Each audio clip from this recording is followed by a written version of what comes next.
ఇప్పటి వరకు హైదరాబాద్ లో ఉన్న ఫెర్టిలిటీ సెంటర్లలో తనిఖీలు నిర్వహించామన్నారు మంత్రి దామోదర రాజనరసింహ. జిల్లాలో కూడా తనిఖీలు కొనసాగుతున్నాయని చెప్పారు. మరో 10 రోజుల్లో తనిఖీలు పూర్తి చేసి నివేదికను అందజేస్తామన్నారు దామోదర. ఎంబీబీఎస్ స్థానికత అంశంలో కమిటీ రికమెండేషన్ చేయబోతోందన్నారు మంత్రి. ప్రెసిడెన్షియల్ ఆర్డర్లో స్థానికత అంశంలో సవరణ తీసుకురావాల్సిన అవసరం ఉందన్నారు. స్థానికత విషయంలో శాశ్వతంగా ఒక పరిష్కారం కోసం ప్రయత్నం చేస్తున్నామన్నారు మంత్రి Damodara.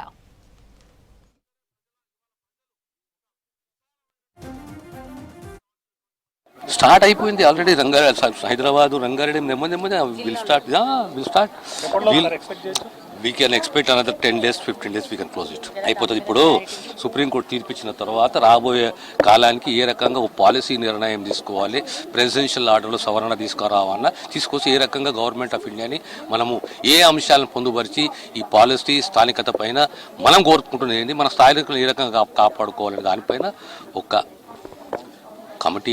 committee recommendation to the government will again request government of India home ministry అవసరం ఉంటే ప్రెసిడెన్షియల్ ఆర్డర్ ఆన్ నేటివిటీ అనేది మనం అడగబోతున్నది. లోకల్ లా ఇప్పుడు 80% అనేది వర్తిస్తుంది, తెలంగాణకు వర్తిస్తుంది, ఆంధ్రకు ప్రెసిడెన్షియల్ ఆర్డర్ వర్తిస్తుంది.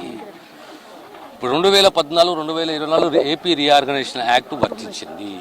ఇప్పుడు 2 yearsలో ఏంటంటే పిల్లలు ఆంధ్రలో పోయి చదువుకోవడము, ఇతర రాష్ట్రాల్లో చదువుకోవడము జరుగుతున్నది. ఇంకా 1-2 years తర్వాత ఇష్యూ ఉండదు, అందరికి అర్థమైపోతుంది మేము ఇక్కడనే ఉండాలి, ఇక్కడనే చదువుకోవాలని చెప్పేసి. అదొకటి. అయినా ఒక పాలసీ నిర్ణయం అనేది ఉండాలి.